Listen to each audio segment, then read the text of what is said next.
Okay, let's talk about a second reason why people get declined on a mortgage approval, and that is down payment. Not having enough down payment, or not being able to provide the good documentation, or sometimes just not being creative enough to see what other sources of down payment you can bring to the application. So let's dive into this. Number one source of down payment, of course, is personal savings. This is crystal clear. If you do have savings in a TFSA account, in your non-registered account, we're going to talk about RSPs and the first-time home buyers account later. But if you have the savings, then we just need to provide. Some lenders will want only 1 month of bank statements. Other lenders will want 3 months bank statements. This also takes into consideration what type of loan you are getting an approval. If it's a loan that is secured or insured by the government, by the Canadian government, or if it's a loan that just the bank is taking on their books. All of that will take into consideration why a bank may want more or less. Have in mind, right now, the Canadian government is becoming really concerned and strict in money laundering regulations. So there have been cases where even though if the file doesn't make sense, for example, a 22-year-old has savings of $500,000. For a bank to understand that a 22-year-old has saved money up to $500,000, it's a tough pill to understand. So they go deeper. They may ask for bank statements in the past, or ask if this is really a gift from a parent, or where did that money come from, if it was an inheritance. So things like that. So just don't be surprised if the banks want to look under the hood a little bit. Okay. Number two, gifted funds. Gifted funds is really good. Unfortunately, a lot of banks do not accept gifted funds from non-related individuals. So most gifted funds are from parents, grandfathers, brothers, sisters, things like that. When you start to go into my second cousin or my friend who really likes me, they understand, or they don't accept it because they believe that a person, a third party, will not gift another person money because of nothing. That most likely it's a loan, and the borrower do not want to disclose to the lender that in reality it's a loan that is going to be repaid back. If that is the case, we'll see it in the loan section. You can still set it up. You can have somebody lend you the money for a down payment with a repayment to that person. But we need to include those details into the loan application to make sure that it all works and it can work. Okay, so again, what we need on gifted funds most of the time is just a gift letter and proof of deposit into the bank account.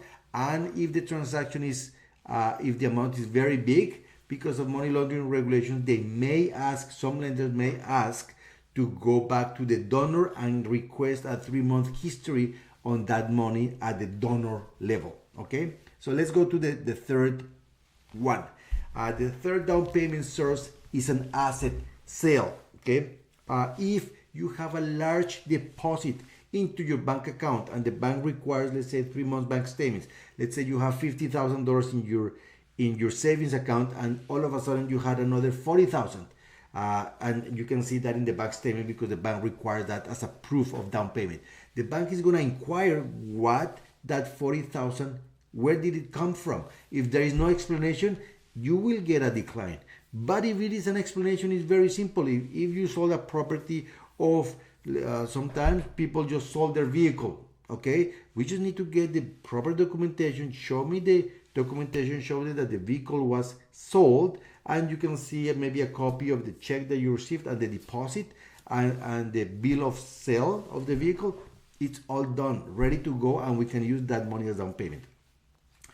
So anything that in a bank account that may be over, let's say, a couple of $1,000s, you will need to provide explanation where it's coming from, unless it's just payroll deposit that you can very easy see. But down payment source number 3, asset sale, is totally possible, and you can sell other assets to bring down payment. Just make sure that there is proper documentation. And one of the issues that I'm running across, for example, is cryptocurrencies. You may sell your Bitcoins, but today, as of January of 2024, banks do not accept Bitcoin as a proof of down payment. Maybe in the future, I've been able to do creative things like and this is the purpose of this video. I just had an application approved where he was using the Bitcoin to purchase a property, but the bank declined it because they didn't accept the Bitcoins. But we found other assets of the individual as proof of down payment. So he sold those assets that the bank approved, and after completion, what he's going to do is sell his Bitcoin and replace those assets with the Bitcoin, but it has nothing to do with the transaction, and the banks are okay and cool with it. Another source of down payment, investment accounts. You need to have, like if you have a stock account, mutual funds, stocks, bonds, you would be able to use that. If the money sometimes is in another country, it gets a little bit trickier.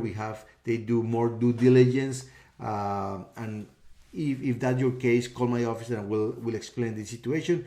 But most of the times, the only thing that you need to do is show your investment accounts, and when you sell those investments and deposit it into your savings accounts prior to the purchase, they want to see that transaction has been done.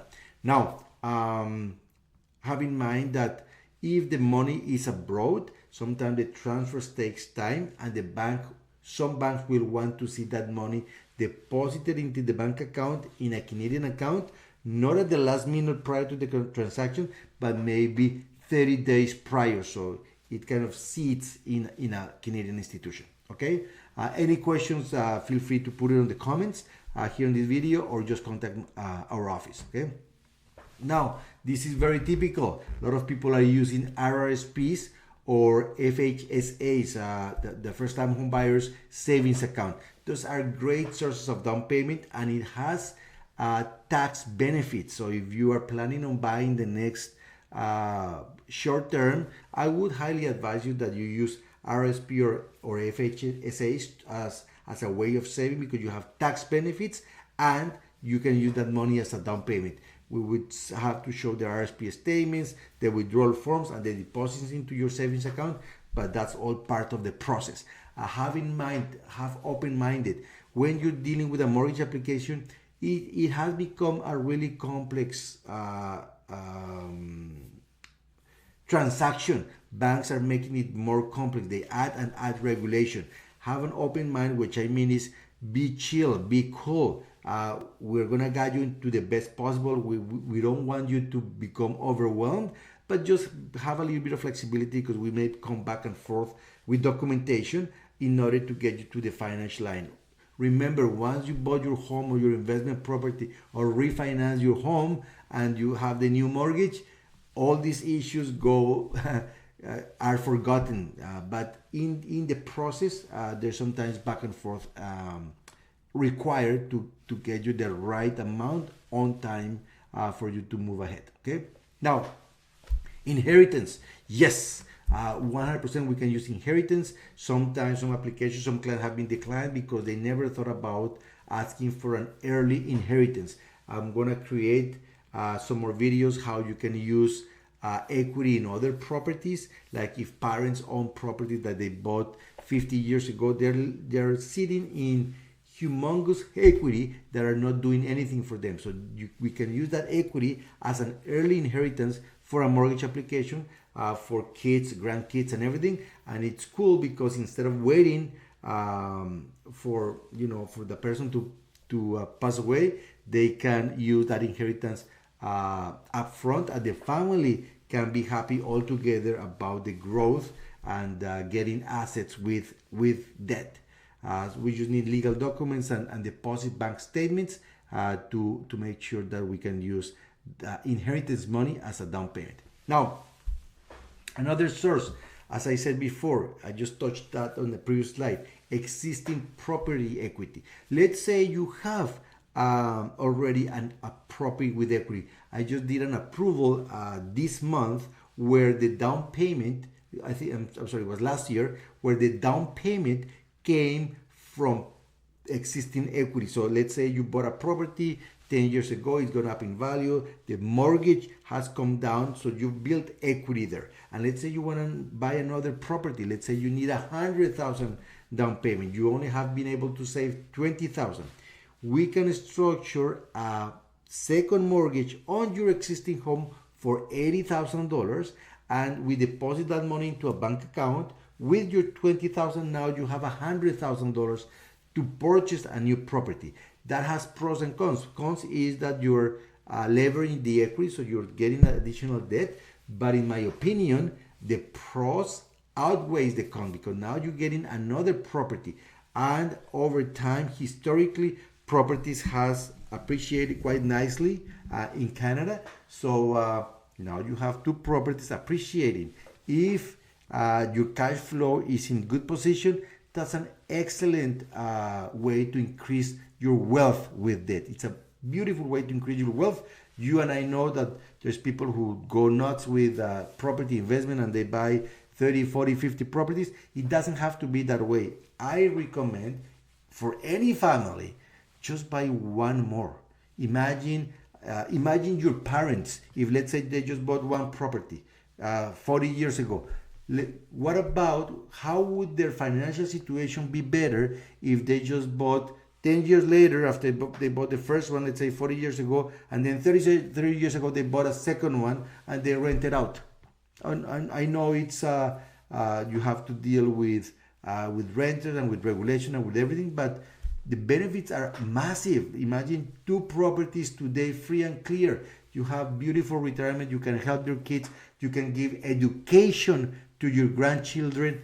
I mean, I love this kind of stuff. Anyways, going back to this, to get equity from property, you can do it with a HELOC, which is a home equity line of credit. You can do a mortgage refinance. We will need an appraisal, but it's all the little detail that we will handle through our office. But you can have existing equity from a current property used to buy another property. Okay, and that will solve the problem. Okay, now there is other government grants.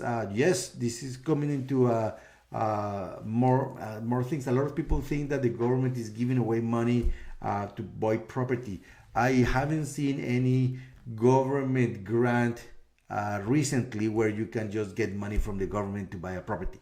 There may be other grants, but if there is a grant from the government, you can use that as a proof of down payment. The issue is that there isn't a program that we're aware of today that will just give you money to buy a property, because that would be just for the government to give you money away. Okay, most of the government programs that we have used in the past is share equity, so the government will give you money without any interest or payment, but the loan is structured in a way that when you sell that property, you have to repay back that grant with the equity that you're getting from the property. So actually what is happening, without going into the details, is you are not actually buying the property 100%.